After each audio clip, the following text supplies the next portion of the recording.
In this video, we're going to look at how you set up your first online Google Meet session. So I'm going to share my screen with you and I'm going to show you some of the ways that that can be done.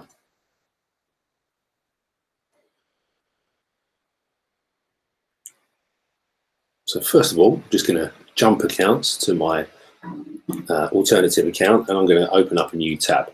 And one of the ways you can start a new Meet is to go through your app picker, your waffle, and to just come straight to Google Meet if it's there as an option. If it's not there as an option, you might find it appears further down or under more. You might find it's not been enabled yet in your domain, but you can just click on Meet there and it will take you through to the Google Meet homepage. It will show you any meets that you're already scheduled to attend, and it gives you the option to join or start the meeting there as well. Okay. Up the top here, you've also got a settings cog so that you can check your audio and see that it's working, and you can test your sound to make sure your speakers are working, and you can also check your videos. And if, like me, you've got different versions of the video, you're in a position to be able to change the camera as well, so you can have that green screen kind of effect in there if you don't want to show your background. So I'm going to keep my snap camera on for the moment and just stop there. So that's one way in through the waffle as we went in there. Another way is to just go to meet.google.com, and once you've done it a few times, just typing in M is really enough. And again, that takes you to exactly the same screen, exactly the same setup, shows you exactly what you've got already, or those that you're ready, and again you would click on join or start a meeting. Now if we were going to do it that way, we might come in here, and here we've got the option to enter the meeting code or a nickname. So if we already know we're going to a meeting, we might have been given the code or a nickname to type in, okay? Or if we're starting our own meeting, we can enter a nickname or leave it blank. Now, if we enter a nickname, it does give us more control later on in terms of being able to stop people re-entering. As long as we're the last one to leave the call, we can then stop other people coming back into the classroom, into the Meet after we've left.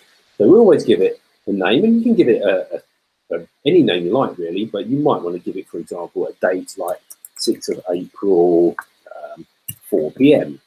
Okay. And then good practice is to, if you're about to join a Meet, is just to turn your camera off and turn your microphone off, so that if there are any issues when you come in or people are already in the call, then you're not going to be interrupting them. At the moment, because I'm starting this for myself, you can see that no one else is there. There were other people already on the call, it would list who they are. And I would just click join now. I can also double check my settings down here as well. And I can turn on closed captions if I'm listening in a crowded area. So I click join, and it gives me the joining information, gives me the option to add other people if I want. I'm not going to do that at the moment, but I could. I can add them by email. I come down here, I can turn my camera on, and you can see that I'm using my green screen camera. And I would come down here and I'd turn the microphone on. I'm not going to do that at the moment because that would give me 2 live sessions and that might confuse the microphone. But the other option I've got is to include the closed captions here. So they've been turned on and they're not working at the moment, but normally you would get closed captions appearing down the bottom here, probably because I've got 2 windows open.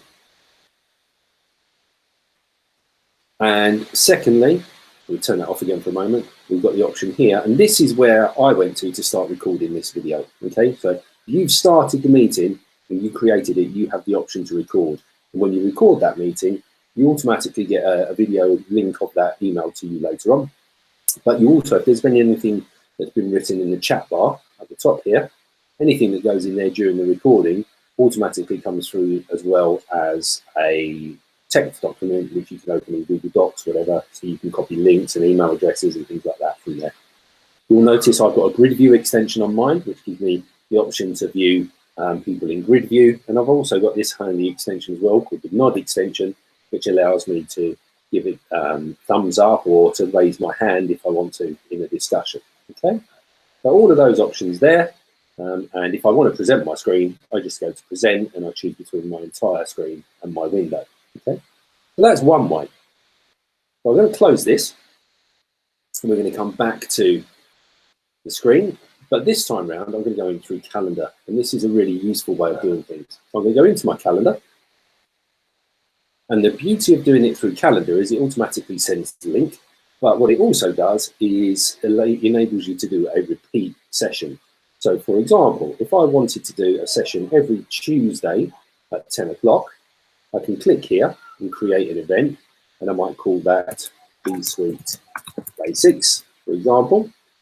I'd let it run for 50 minutes. I'm not going to invite any particular guests at the moment because I'm going to leave that open. But what I am going to do is add conferencing. And you can see we can have up to 250 people on Meet at once. And that gives me this Hangout link. Okay. Then I'm going to choose that it's going to repeat weekly on a Tuesday. And what that will do, it will add this event to my calendar just by clicking save. So here it is there. I'm going to click on it. Here's the Hangouts Meet link that I can then copy and share with people. And then a week later, on the 14th, there it is again. And the link is exactly the same, UJO, HBZK, MCK. Go back a week, UJO, HBZK, MCK. So you can keep the same link. You don't have to keep sending out new links to people if it's a recurring event.